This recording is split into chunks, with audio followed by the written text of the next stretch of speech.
Hey there, I'm Deep Dylan, your host, and today on our show we have Greg Starling, head of Innovation Lab at Tailwind. Greg focuses on leveraging AI to optimize marketing strategies for businesses.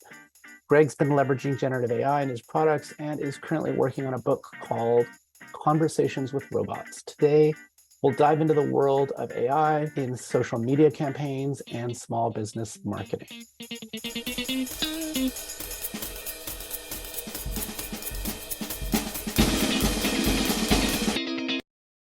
So maybe we'll get started at Tailwind. You decided to leverage generative AI as a product offering.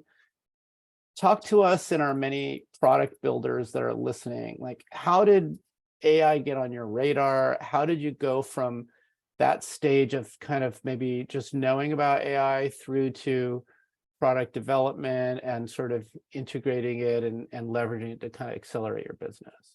Sure. So probably at this point, 3-ish years ago, my job really is just to kind of go out there and see what's coming, trying to figure out what's coming, what's going on.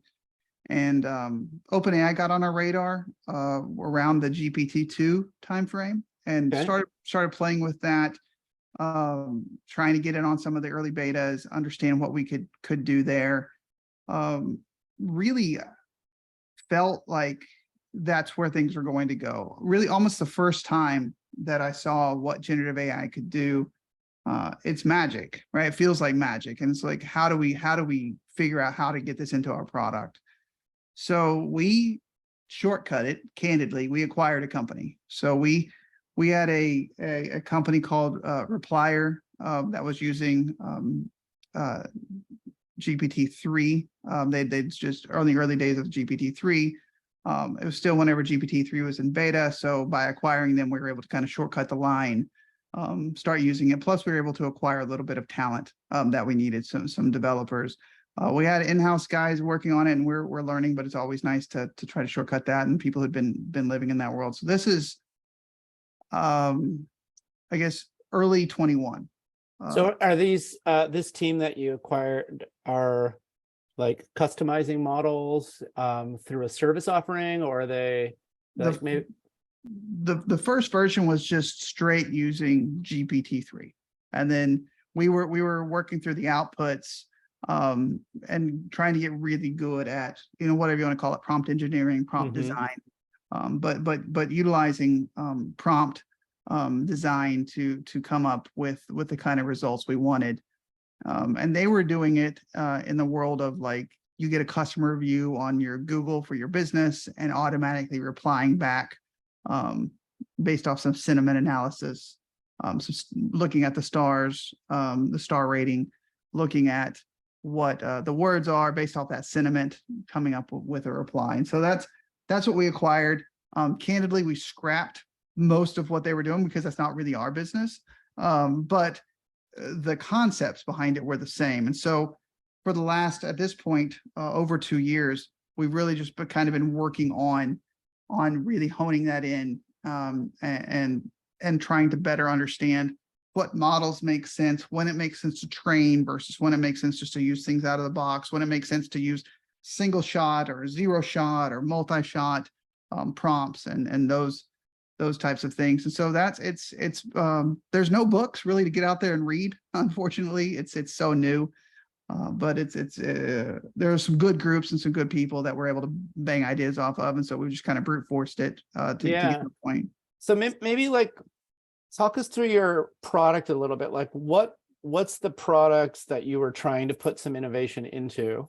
Yeah. What are they trying to achieve? And then, as the leader of innovation in your company, once you've identified ChatGPT, like how do you go about getting your company on board with the innovation and leveraging the AI and actually getting it into product? Probably the best way to start was getting people on board, because that was so insanely easy.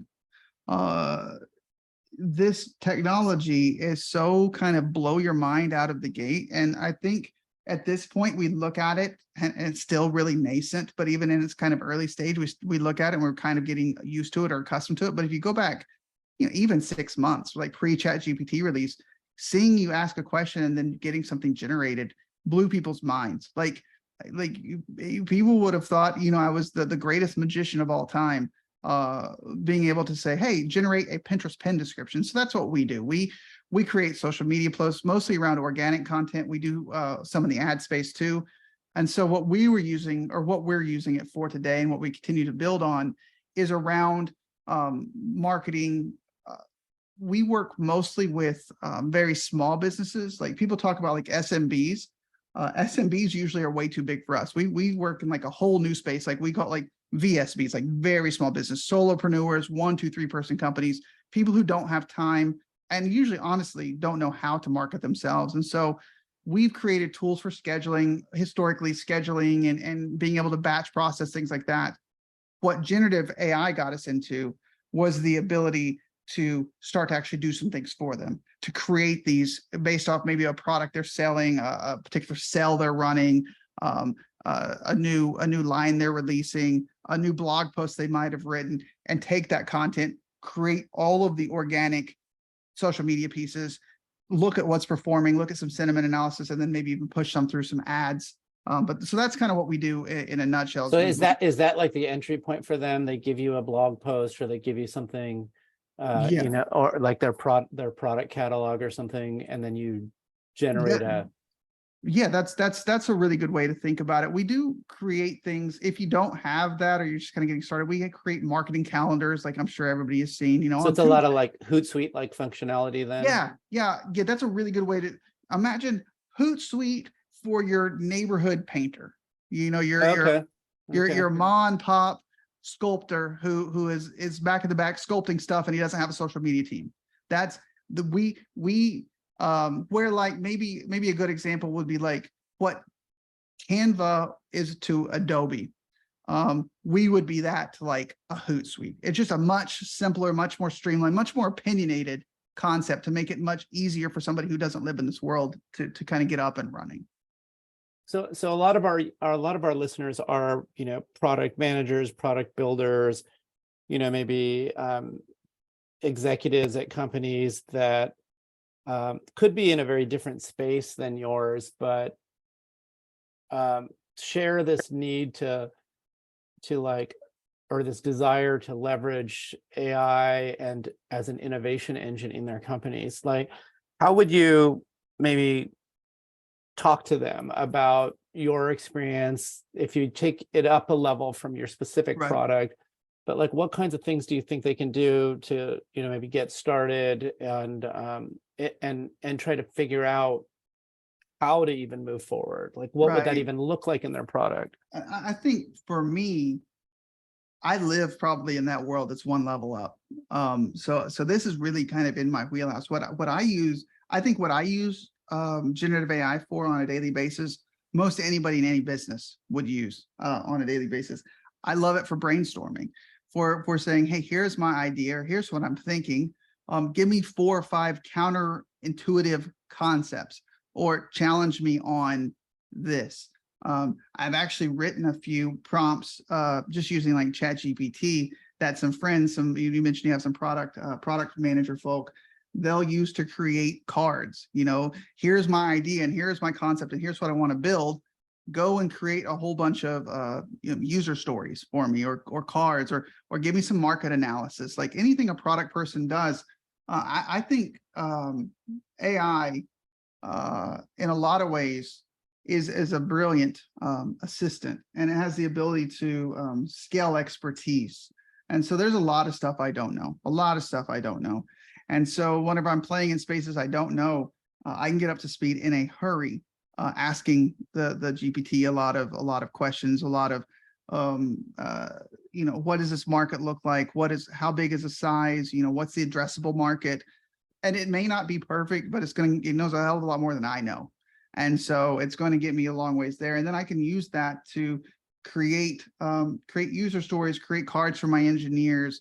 And so I utilize AI on a daily basis to just act as, like, for lack of a better word, 4 or 5 extra hands to kind of just help me do things a lot quicker. And it really, I wouldn't say it's doubled my productivity, but I'm probably 30-40% better and quicker using AI. I think that's a really good point. Like, I think a lot of us maybe pre-chat GPT were used to having certain boundaries around what we know about, what Right. we're an expert in, what we maybe know a little bit about, and maybe stuff we don't know anything about. But now, you can really just like very rapidly, like, I don't know pretty much anything about quantum physics, but if somebody starts talking to me about it and I've got a little bit of time in chat GPT, I can suddenly like have a way more interesting conversation with them than I could without any quantum physics in my back pocket, Absolutely. And I Yeah. feel like that's a really good point, though, is before trying to figure out how to actually use AI in your product, and some of these kind of new capabilities like LLMs, like generative machine learning, or even just kind of like more classical approaches or time series forecasting, all that stuff, you can just go straight to ChatGPT and say, hey, I've got this scenario. How would AI make sense in here? Yeah. And Exactly. you'll start to get all kinds of ideas. How you execute that, could be a secondary thing, but Yeah. it's actually an amazing place to start. And then you mentioned it's easy to take that and say, this is what my company does.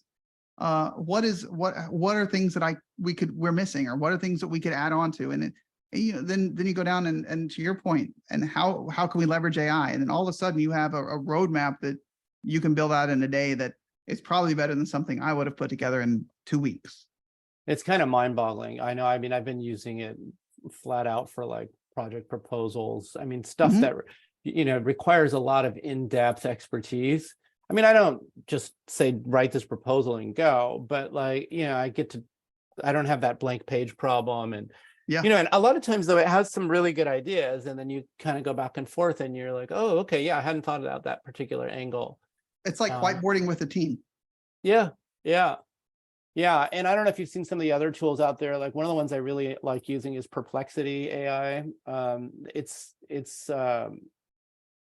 kind of more. It's got a lot more depth on the academic content. So, like, Okay. one of my use cases, I used to, really be lazy on the paper reading front, and I just have my engineers like read stuff, and then I just throw them at the whiteboard and ask a million questions.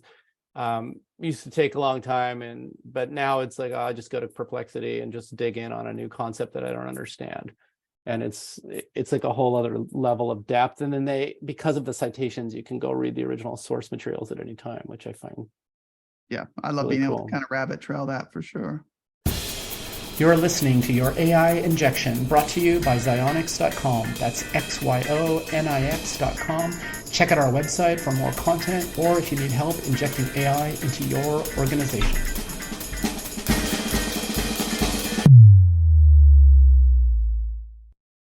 For the product conversation, going back to that again, I think this idea of like going straight to ChatGPT to just ask stuff and get ideas is awesome. What's the next step after that? So now you kind of like, are you always building in-house? Are you bringing in some outside expertise? Are you like, for some of the larger companies, do you have, are you seeing more folks set up like innovation labs, where there's people in a role like yours that are tasked specifically to play with the new stuff coming out? And I wish, I wish there were.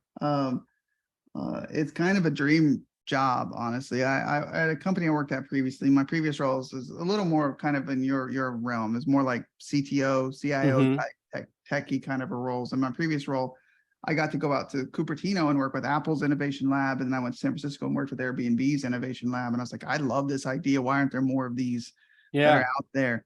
But I know why. It's because they're really expensive, and probably this generative AI thing. We were on it early, and it's put us in a really good position. But I've probably thrown out 10 times more ideas than we've ever used, and I get there's an expense there. But if you ever hit one, it can be really beneficial. Yeah, I mean, I think that's the key, right? Like, that's the hard part, that it's like you can have a great idea, it has to be done.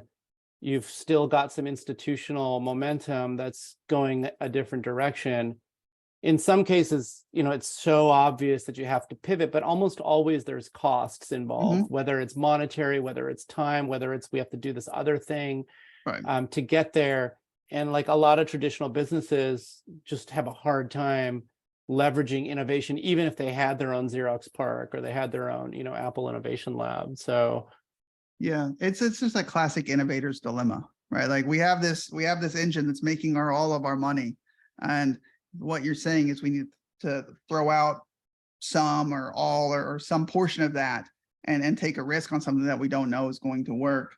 And the problem is, right, if you don't take that leap, you don't take that risk, you'll get out innovated and you'll become obsolete. But you can also, and I think it's important to understand that there's a risk to doing it, right? Like you can take that risk and it doesn't work, right? Like you go all in on some tech or some concept and it doesn't work. And you're like, man, if we would have just stuck with what our cash cow was and hadn't diverted all these resources, we'd be in a much better position. And that is the dilemma. And I think it's a very fair struggle, and it's fair conversation to have inside of any organization. But man, I would hope that most companies could spare one person, just spare somebody to go put off in a room to the side and let them research and come to the executive meeting, once a month or something, once a quarter, and say, these are all the cool things that are out here. That person should become really good friends with the head of product, and say, this is why you need to be doing this. But I think it's got to be at least worth that in a company of just about any size. So you mentioned you were at Apple's Innovation Lab. I mean, Apple strikes me, at least during the Jobs era, maybe even still, but like more than most companies willing to innovate, and even at the risk of cannibalizing their own business. Like I think, they took a big risk when they released the iPad, knowing full well that it was going to eat into MacBook sales. I'm curious, like when you were there, did you did you learn like what were your kind of main takeaways, if you can talk about them at some level? Yeah, no, yeah, I definitely can. So the company I was working at, we were in the hospitality space, and so Apple specifically, and why we got invited, they were looking to they bring their technology into hotels and things like that. And so we got to work with their innovation team, and I think what they did that was so interesting is their innovation teams are actually, because you have the big cool Apple Park. None of their innovation teams actually are in Apple Park. They're all off campus, not far. They're like, they drive and eat on campus, but all their innovation teams are off campus. And I think what they had that was interesting, and I don't know if this is the right way or the wrong way, but it's worked for them.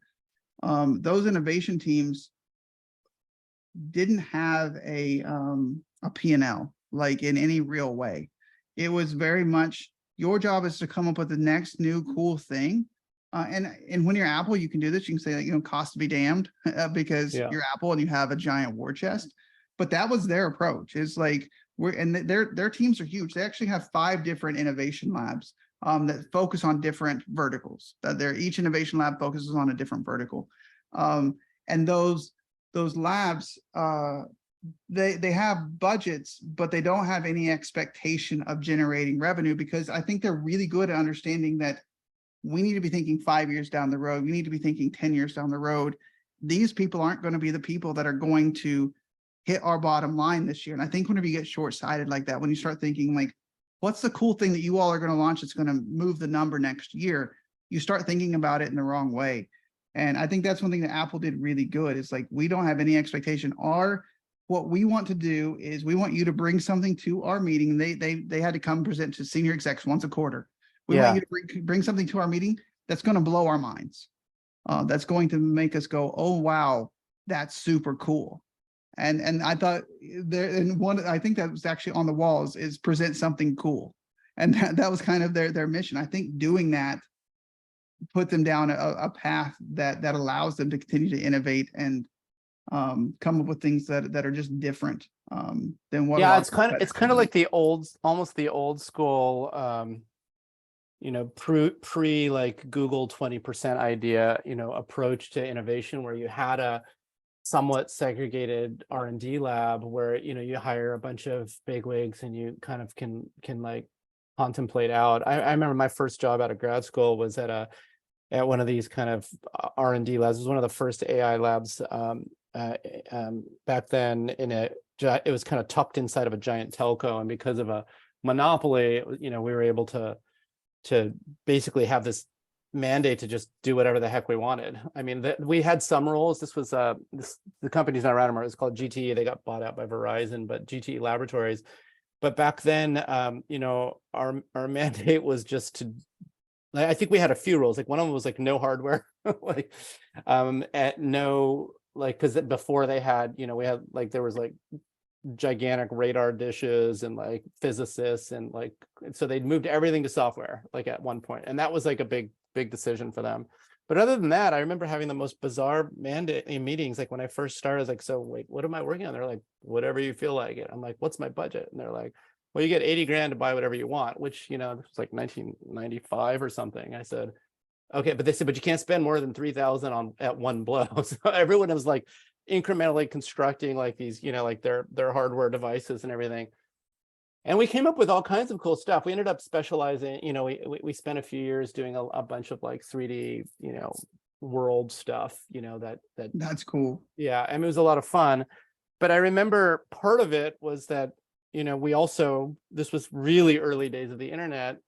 We were also like utterly convinced the internet was this massive deal, and I remember having the most weird conversations with executives though. Like, there was like an exec who was like a former ostrich farmer, and and we were trying to like let him know, hey, like the internet's a big deal, like this whole business is gonna be radically transformed, like you gotta change onto this, that, and the other.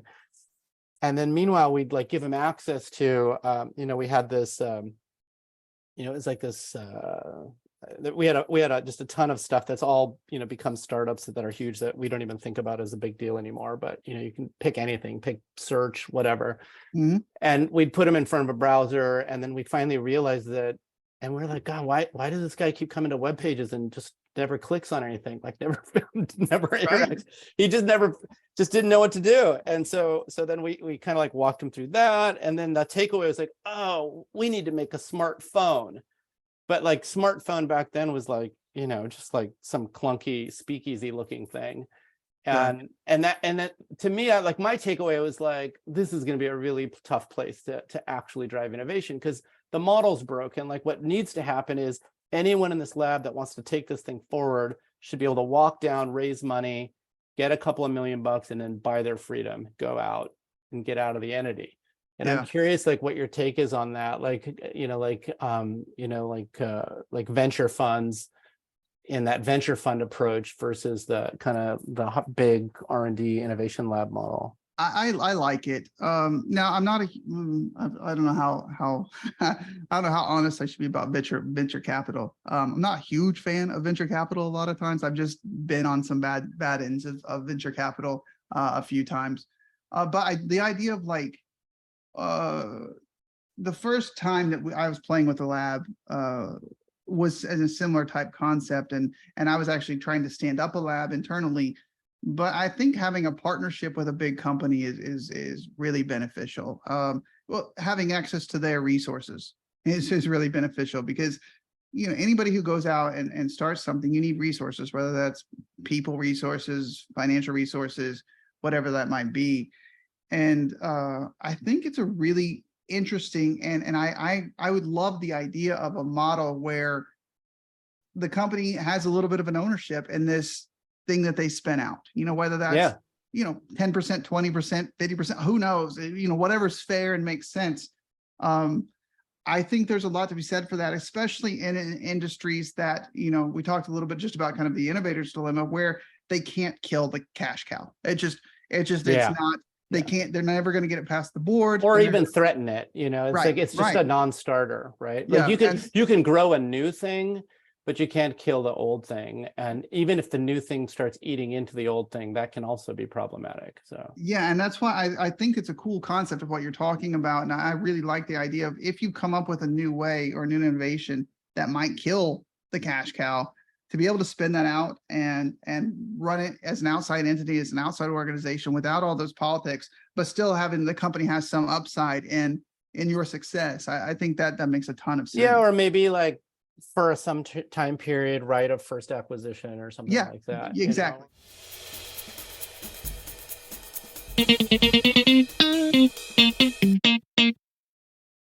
Yeah. So, okay. So maybe going back a little bit to, to the marketing applications that you're seeing out, like, what do you think, like with all this generative AI stuff, are there any sort of ethical dilemmas that you're seeing, Yeah. where, like, because every, like, whether it's, I mean, I know plagiarism is certainly a big deal within the academic world, the educational world. I think less so in the business world, because I think everybody's just been copy pasting stuff forever, like with minimal Right. citations that they've kind of moved on. But like, I still think plagiarism is a big deal, but beyond plagiarism, like, are there other ethical considerations that you think are going to play an increasingly big role? I do.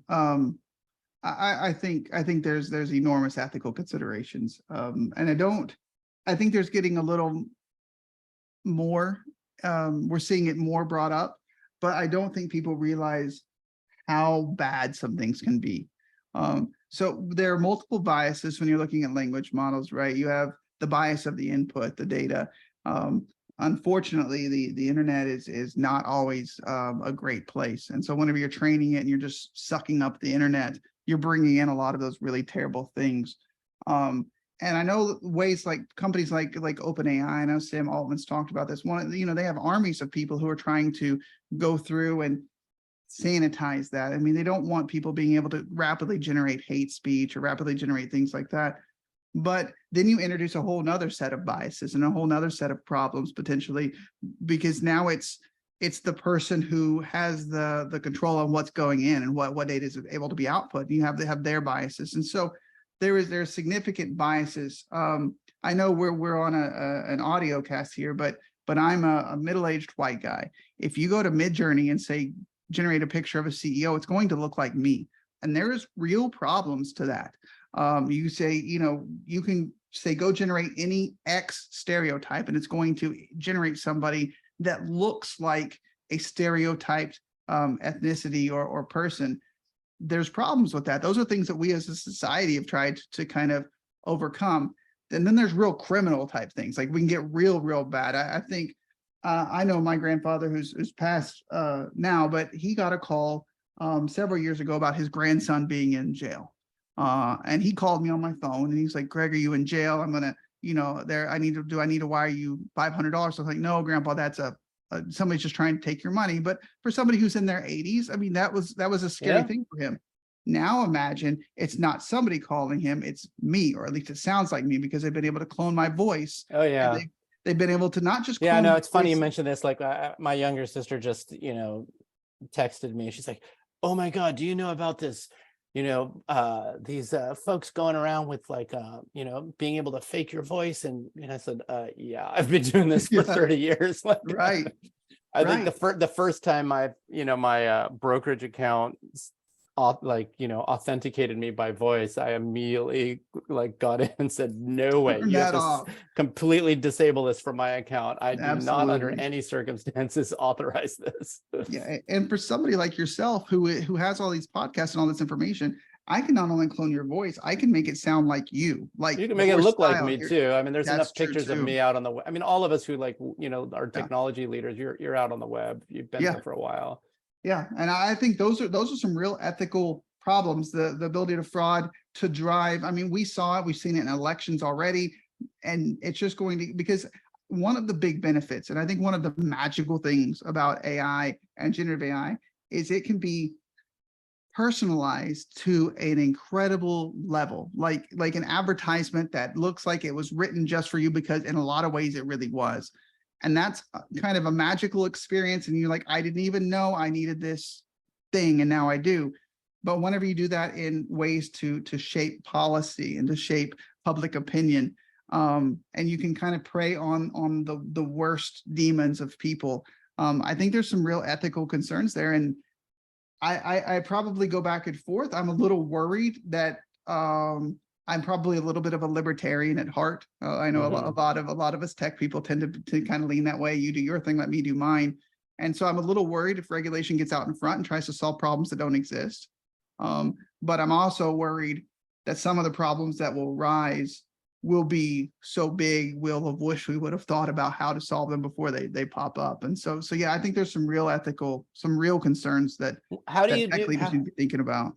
How do you all at Tailwind approach that with specifically with respect to your kind of marketing platform? Like, Yes. do you take specific efforts to get involved in like not not allowing particular types of marketing, or is it Right. not an issue, or No, it's very are much an issue. there Um, guardrails, and what kinds of issues are there? Yeah. So we have guardrails up around, just like normal things. We have, just kind of your basic recognize when people are using certain words, certain phrases, things like that. There's a whole flagging system that won't return results, and will flag, and our customer service, let our customer service go and look at things. But there's also things that we're very explicit about you're not allowed to use our platform for. We don't allow politicians to use our platform in any way, anything policy related. It gets a little gray when you get into some nonprofit spaces, but there are absolutely some nonprofits that use our platform. But if you're running for office, trying to push through legislation, you're not. That's against our terms of service. And if we figure it out, we have 60 some odd thousand customers. There's ways that people could sneak through, I'm sure. But why ban political speech? What's the rationale? We're worried about people using our technology to shape public opinion. It's just not something we want to get involved in. So we don't do political speech, obviously hate speech, anything hate related. And that gets really gray too. What's hate? Again, I probably have a little bit more of a laissez-faire attitude towards that than some, because I think it gets really interesting on what's hate and what's not hate. I live here in Oklahoma. That's in a lot of ways a very red state, and a lot of things that I hear on a daily basis from family members or whatever, like, oh, it's hate speech, but other people are like, no, it's not, and you're trying to curtail my ability, to live my life the way I want to live my life. And so, but we do put some guardrails. We don't do anything around, I don't know a nicer way to say than like pyramid schemes, the multi-level marketing. You can't use our platform for multi-level marketing. So do you have, so I assume you have like some classification capabilities to identify these. Yeah. I'm curious, have you moved all that stuff up onto the LLMs, and Yep. and you're using like maybe GPT 3 or 5 or 4 to get you training data, and as opposed to doing it the old Yeah. is so crazy because this is like literally 5 months ago, but Yeah, like old, 5-6 months ago. Yeah, back before Christmas, old. Yeah. Because back then, this was an effort. Like you had to go Right. and grab all your training data. You had to train the models usually from scratch, or maybe with some transfer learning, but definitely you didn't start up out of the gate with like a trivial, like a 1 or 2 sentence prompt that pretty much nails it, like right out of the gate. No, we've moved all that to AI. Just kind of like for all that we use GPT-4. Just that's what we use. We can go through. We do have some different prompts and pieces. We go through because one of the part of the onboarding is just give us your website or your primary social media account. We then run through your website. We do some parsing and some scraping, and then push that data through the large language model to get back what this website is about, what industry they're in. And there are a few industries that were like, hey, we appreciate you loving Tailwind. We appreciate you giving us a try, but this product's just not for you. And so we can identify up front. And it just honestly, that's really, really rare. It's really rare that ever happens. But it does happen. And we do have the technology in place where you had to self-identify. And there are a couple of those, kind of gotcha categories that if you self-identified as, if you say, well, I'm a political organization, we could then say, okay, hey, you're not for us. And then we moved a little beyond that to trying to do, to your point, some training and trying to some analysis there. And now it's just all up on the large language models to go through and pull that out for us and make it really quick. Kind of amazing, isn't it? How we, like, something as seemingly straightforward as identifying hate speech was actually an incredible amount of work, even just Very five months ago. Very difficult. Now, the OpenAI folks and others, like, those models are just so general that you can get your training data out of ChatGPT 4 for like maybe a lower cost LLM. pretty Yep. quickly, you know, and Very then fast. we're to the point where you're just down to the boundary cases that, you know, that you care about. Yeah. It's And kind of, those are the ones that we do still send those to a person because it's not 100%, but it's yeah, really, really close. yeah, It's really good. yeah. It's, I just can't stop getting blown away with that. Perhaps you're not sure whether AI can really transform your business. Maybe you don't know what it means to inject AI into your business. Maybe you need some help actually building models. Check us out at xionyx.com. That's XYONIX.com. Maybe we can help. Well, I want to end with maybe a final question. I like to always ask people to kind of sort of imagine we're 5 or 10 years out and everything's kind of evolving at the clip that it's at now, which, you know, can be exponential, but given what you know today, you know, put on your futurist hat and like maybe take us out into the marketing world, you know, 5 to 10 years out. Tell us what does it look like? Is social media even still a thing? Like, are people's bots talking to bots and like the humans are just kind of like ignoring it? Like what does that world look like, you know, in 10 years? And if 10's too hard, then 5. Well, I'll try 5, and I'll miss 5, I'm sure, because I always thought Moore's law was fast, and Moore's law is nothing compared to the pace that we're seeing these large language models move. So I think where we're heading. I think when we talk about large language models, I can't think of the character, but you know, the snake that's eating its own tail, that the mythological character. There's some aspect to that, and because I think people will stop putting their own interesting. If you're making great recipes, you're probably going to get pretty irritated that these models keep eating your recipes and then spitting them back out for everybody. So I think we'll see a reemergence of walled gardens. I think we'll see a reemergence of people not wanting, you know, putting their technology or their content out there, but just a little bit of it. And I think we'll see a big push towards community, and putting those communities behind logins where these language models can't go and eat their proprietary content. I think that'll be a really big push. I think one thing that people sleep on is email. And the thing is people think, oh, well, I have 1 million followers, or, oh, I have 10,000 people over here. Well, you don't, right? You rent that audience. Twitter can take that audience away from you anytime they want to. YouTube can deplatform you if they want to, or not even that. They can just change an algorithm. I mean, those of us who, I mean, we're probably about the same age. I kind of got into this around 98. Yeah, I mean, Google's tanked millions of businesses at some point, not intentionally. There's no evil intent. It's just the new machine learning on top of all the teams machine learning spit out a new thing, and your stuff's no longer ranking. So and an algorithm change creates winners and losers every time. And I think what we're going to see is I've seen some internal studies from some pretty big companies that they believe that these concepts like ChatGPT, these, as opposed to going to search, having like direct answers, you know, I'm asking you a question, I'm getting an answer back, will cannibalize somewhere. I've seen the numbers somewhere around 50% of all search traffic will go away over the next 24 months. Even if that's half right, that will create a whole new set of winners and losers. And so I think what we're going to see, I think we'll see the rise of influencers more so than we have, people being able to drive traffic, specific traffic, because they have their own community and they're not beholden to kind of the search engines or the different SEO tricks and techniques, and people trust them, they follow them, whether it's a Twitch streamer on gaming or some stay-at-home mom that's gotten really good at recipes. They love that person. I think that person is going to be the person selling cookware. That person is going to be the one selling gaming controllers. And I think we'll see a shift in the way that we are advertised to.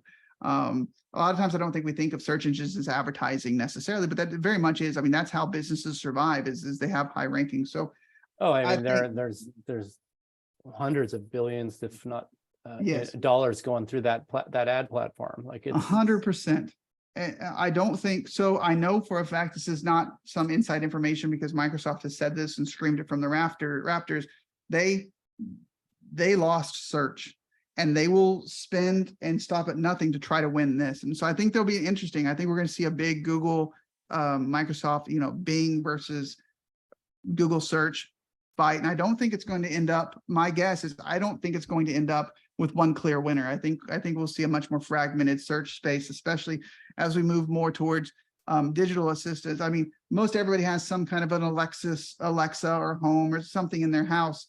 As we get more and more comfortable with this, I think it'll be very normal to say, Alexa, it already exists, but I think we'll get more comfortable with Alexa, order this for me, or Alexa, bring that in, which is a whole nother set of search engine or search optimization in some ways. How do you optimize your content where it's showing up whenever somebody said, you ask ChatGPT or whatever version of ChatGPT is out there in 3 years, what's the best restaurant to eat at in this city? How do you try to start to manipulate that data and that information where your restaurant's the one that's coming up? And so I think we'll see a lot more, lot of innovation in that space.